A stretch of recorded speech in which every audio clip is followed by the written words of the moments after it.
balita ko kapag sinasabi mo daw na nag-audition ka for Pinoy Big Brother, sinasabi sa'yo ng mga tao na hindi ka naman daw makakapasok. Anong gusto mong sabihin sa kanila ngayon? Gusto ko i-prove sa kanila na mali silang lahat. Exactly, because nandito ka na nga ngayon, di ba? Well, good luck. I'm sure na magagawa mo lahat ng gusto mong gawin as long as you believe in yourself, okay? Good luck to you.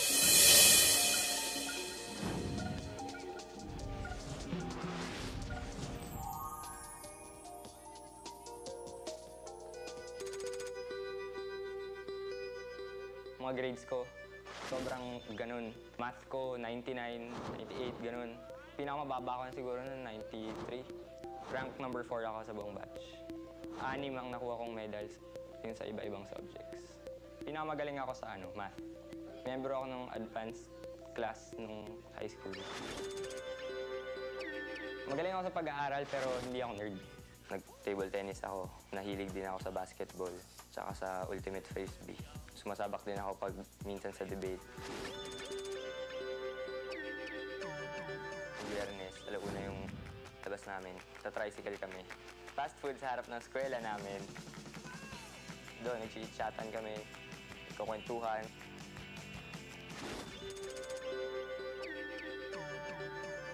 Masaya ako kasama ang pamilya ko dahil magkakadikit talaga kami. Kahit anong mangyari, parang nagmamahalan lahat kami. Kahit ang kapatid ko, 10 taon nang tinanda niya sa akin. Sobrang close kami. Siya yung naghahatid sa akin sa eskwela. Nanay ko naman, palagi ko rin kasama. Palagi kami nanonood ng TV. Nakapagkwentuhan ko rin talaga yung tatay ko. Sobrang close ko siya. Ang dami nang nabigay sa akin regalo. Tingin ko, magagamit ko naman talaga para sa ikabubuti ng lahat. Gusto ko tumulong ng maraming tao. Kasi diba, doon may mga sacrifice na makakapagbigay tulong pinansyal. Tagal lang ako naniniwala na marami akong matutulong sa mga tao. Pwede namang ngayon na, diba?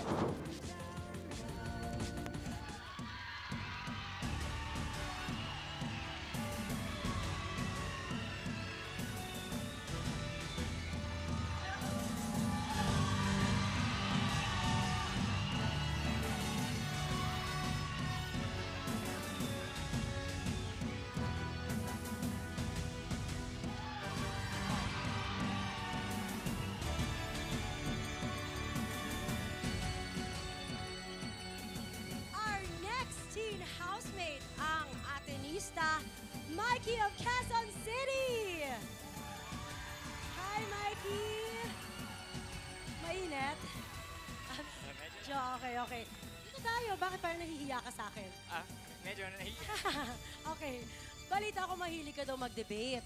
Sa tingin mo ba, ikaw ang makikipag-away sa mga teen housemates? Hindi naman. Kasi mapagkaibigan din naman ako.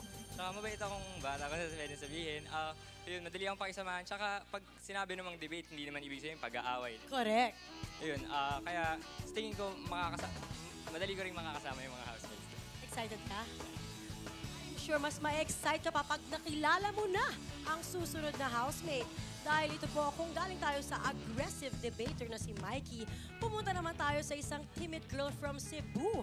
Marami daw siyang gustong patunayan, hindi lang sa mga pamilya niya, kung hindi pati na rin sa kanyang kaibigan. Panoorin po natin to.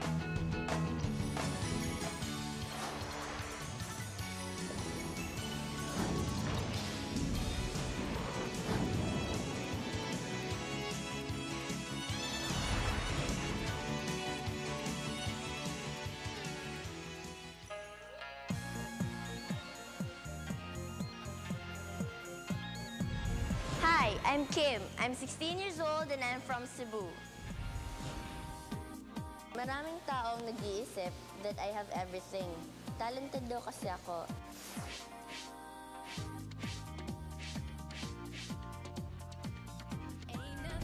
At blessed din with good looks.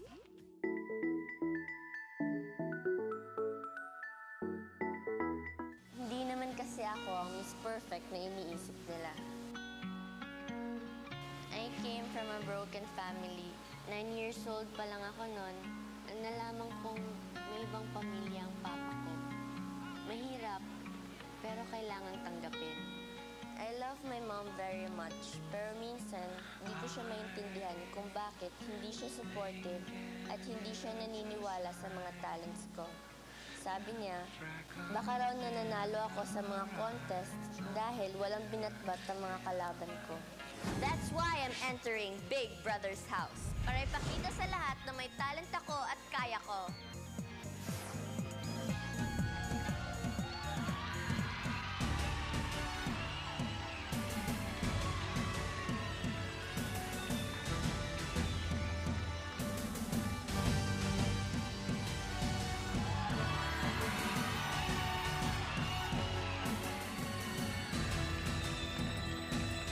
Our next teen housemate, Kim of Cebu.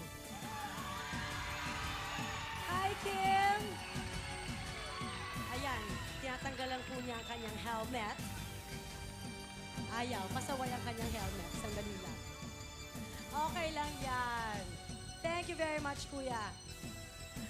Hi, Kim! Wow! You're so pretty. Kim, please meet Mikey. Mikey, Kim, mag-shake hands kayo. Ayan, oh. Ano masasabi mo? Maganda siya, di ba? Oo, napa-oo kagad siya. Kim, balita ko kapag sinasabi mo daw na nag-audition ka for Pinoy Big Brother, sinasabi sa'yo ng mga tao na hindi ka naman daw makakapasok. Anong gusto mong sabihin sa kanila ngayon? Gusto ko i-prove sa kanila na mali silang lahat. Exactly, because nandito ka na nga ngayon, di ba? Well, good luck. I'm sure na magagawa mo lahat ng gusto mong gawin as long as you believe in yourself, okay? Good luck to you. Ayan, handang-handa na silang dalawa. Isang taong marami nang napatunayan at isa namang marami pang gustong patunayan. Handang-handa na nga sila pumasok sa loob ng bahay ni Kuya. Kaya ihatid na natin sila.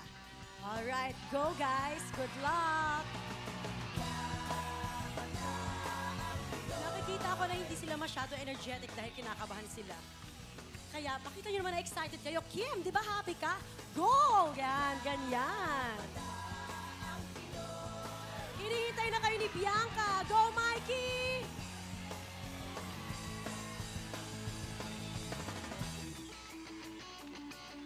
Bye, Kim! Good luck!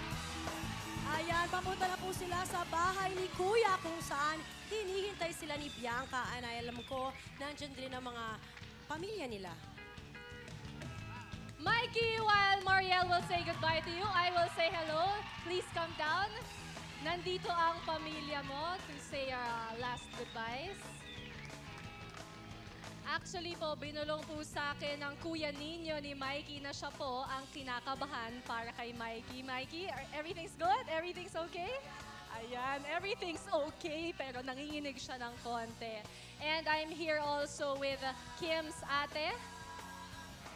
Ate Lakam, Kim is here. Hi, Kim.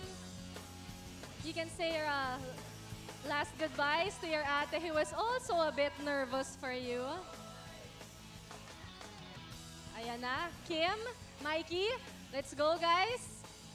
Kim, if you must, we should bring you inside the house. Sorry to have...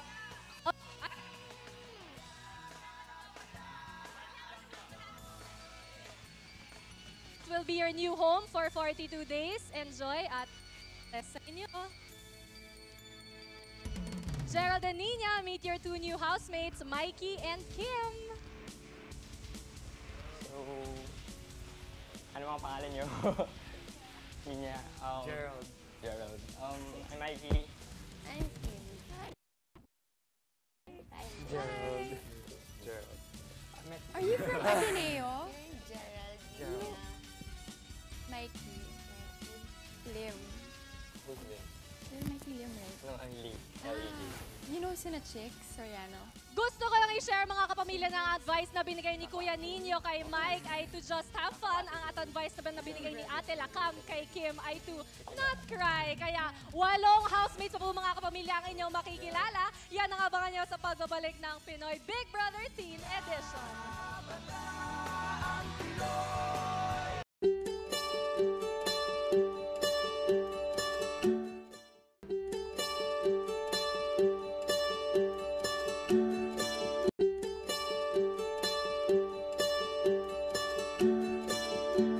Bye!